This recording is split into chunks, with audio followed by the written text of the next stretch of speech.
Hello guys, silent 2 के episode 16 का official trailer आ चुका है और इस वीडियो में हम एपिसोड 16 के ट्रेलर को डिटेल में एक्सप्लेन करने वाले हैं। साइलेंट 2 के एपिसोड 15 में ही काइतो हाओ युआओ के स्पिरिचुअल डिटेक्शन शेयरिंग की मदद से बहुत ही शानदार प्रदर्शन देता है। साउल टूल्स के गजब की क्षमता देखकर हाओ युआओ दंग रह जाता है। टैंग सेक्ट की टीचर तांग्या और ब्रदर बेबे ने हाओ युआओ को बताया था कि अगर वे टैंग सेक्ट के सीक्रेट वेपन और साउल टूल्स की इंजीनियरिंग मेथड को एक कर पाए तो वे एक बहुत ही यूनिक सा वेपन का आविष्कार कर सकते हैं जो वास्तव में साउल टूल से काफी ज्यादा शक्तिशाली होंगे। टैंग सेक्ट की मदद से ही हाओ युआओ को श्रेक एकेडमी में एडमिशन मिल पाया था, इसलिए हाओ युआओ टीचर तांग्या और ब्रदर बेबे की मदद करना चाहता था और साउल टूल्स के प्रति उसका लगाव भी बढ़ता जा रहा था। अब ये जानने के बाद कि उसका स्पिरिट आई मार्शल सोल साउल टूल्स की दुनिया में क्रांति ला सकता है, ये सोचकर वो खुद को रोक नहीं पाता है और साउल टूल डिपार्टमेंट के हेड टीचर फैन्यू से रिक्वेस्ट करता है कि वे उसे अपना डिसाइबल बना ले। टीचर जावी ने फैन्यू को पहले ही बता दिया था कि हाओ युआओ बहुत ही मेहनती है और वो किसी भी काम को बहुत ही शिद्दत से करता है, इसलिए फैन्यू हाओ युआओ की ओर मुस्कुराते हुए कहते हैं कि मैंने सिर्फ ही काइतो को ही अपना एकमात्र डिसाइबल बनाया था, लेकिन अब से तुम मेरे दूसरे और अंतिम डिसाइपल होगे और मैं तुम्हें और हिकायतों को पोषित करने की पूरी कोशिश करूंगा। किसी दिन मैं मार्शल सोल डिपार्टमेंट को दिखाऊंगा कि हमारा साउल टूल डिपार्टमेंट किस स्तर तक पहुंच सकता है। युआओ, अब से तुम मेरे डिसाइपल ही नहीं बल्कि साउल टूल डिपार्टमेंट के कोर डिसाइपल हो। मार्शल सोल डिपार्टमेंट ने तुम्हें कोर डिसाइपल के रूप में न चुनकर अपना ही नुकसान कर लिया है। टीचर फैन्यू के डिसीजन को सुनकर हाओ युआओ आश्चर्यचकित और भाव विभोर हो जाता है। उसे अपने कानों पर भरोसा ही नहीं होता है कि अब वो भी एक कोर डिसाइपल बन चुका है। गाइज, यहाँ पे मैं आपको बता दूं कि एक कोर डिसाइपल को नॉर्मल स्टूडेंट से काफ़ी ज़्यादा वैल्यू मिलता है और उन्हें एकेडमी या डिपार्टमेंट की ओर से बेहतर सुविधाएं मुहैया कराई जाती हैं। टीचर फैन्यू हाओ युआओ से आगे कहते हैं कि उसे एक साउल मास्टर के रूप में अपने फाउंडेशन को मजबूत करने की ज़रूरत है, इसलिए उसे मार्शल सोल डिपार्टमेंट में भी अपनी पढ़ाई जारी रखनी होगी और इसके साथ साथ उसे अपने स्पिरिट आई मार्शल सोल की कल्टीवेशन को भी बढ़ाना होगा, क्योंकि साउल टूल डिपार्टमेंट में कुछ भी करने के लिए साउल पावर का होना बहुत ही ज़रूरी है और क्योंकि हाओ युआओ के पास एक विशेष प्रकार का मार्शल सोल है, इसी वजह से उसे अपने साउल स्किल्स पर भी ध्यान देना होगा। अब ट्रेलर के अगले भाग में हमें क्लासरूम का सीन दिखाया जाता है जहाँ पर टीचर जावी सभी स्टूडेंट से कहती हैं कि सेकेंड ईयर के इस क्लास में अब वे क्लास मॉनिटर और डिप्यूटी क्लास मॉनिटर का चुनाव करेंगी। सेकेंड ईयर के क्लास 1 में सभी स्टूडेंट्स या तो असॉल्ट टाइप साउल मास्टर थे या फिर कंट्रोल टाइप साउल मास्टर, इसलिए टीचर जावी एक मॉनिटर का चुनाव असॉल्ट टाइप साउल मास्टर से और दूसरे मॉनिटर का चुनाव कंट्रोल टाइप साउल मास्टर से करना चाहती हैं। इसके लिए वे क्लास के 9 बेहतरीन स्टूडेंट्स का नाम सेलेक्ट करती हैं, जिसमें से एक नाम हाओ युआओ का भी होता है।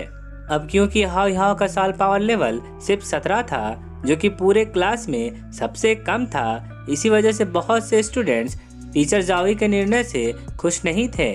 इसी बीच वू फेंग इस निर्णय का विरोध करते हुए खड़ी हो जाती है और पूरे क्लास के सामने वो हाओ युआओ की ओर उंगली उठाते हुए कहती है कि उसे बिल्कुल नहीं लगता है कि हाओ युआओ क्लास मॉनिटर बनने के लायक है, क्योंकि हाओ युआओ के पास सिर्फ एक साउल रिंग है।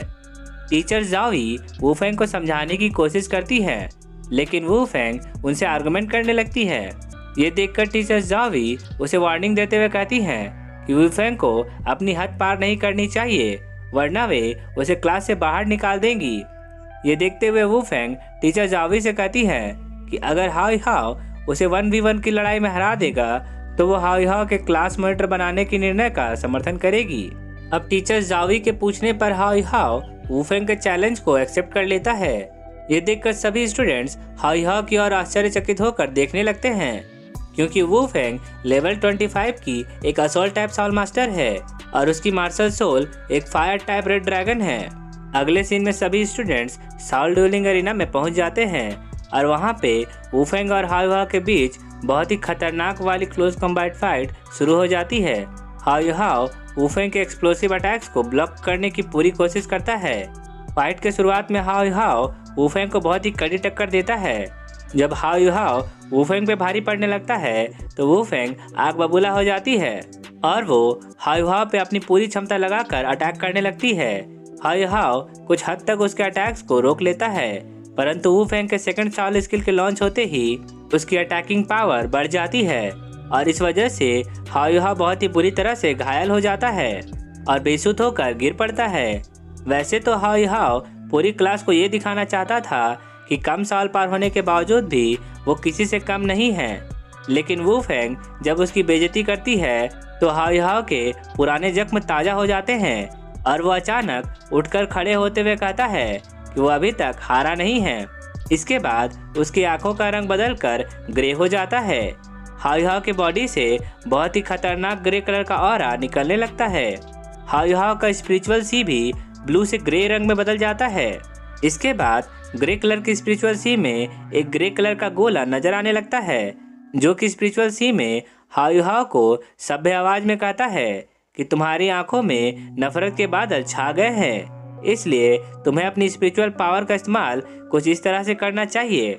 इतना कहकर वो ग्रे एनर्जी हाव हाव की बॉडी को कंट्रोल करने लगता है।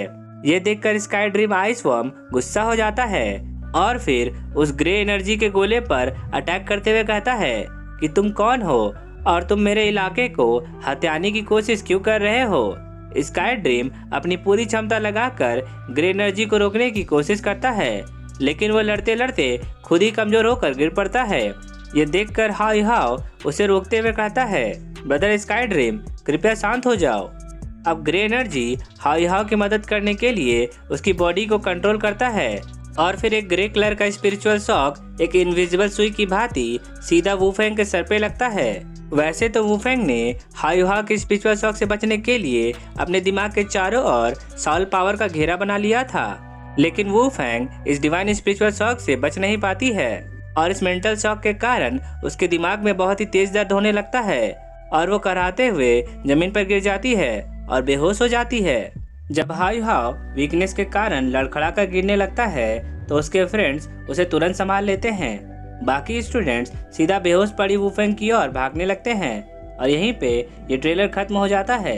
सो गाइज, आई होप कि आपको ये वीडियो अच्छी लगी होगी और अगर आपको मेरा एक्सप्लेनेशन पसंद आया हो तो इस वीडियो को एक लाइक करना तो बनता है और अगर आप एक नया नाम लवर हैं तो मेरे चैनल को जरूर सब्सक्राइब कर ले, क्योंकि मैं ऐसे ही वीडियोस लाते रहता हूँ। तो अब मैं आपसे मिलता हूँ नेक्स्ट वीडियो के साथ। तब तक के लिए take care and good day.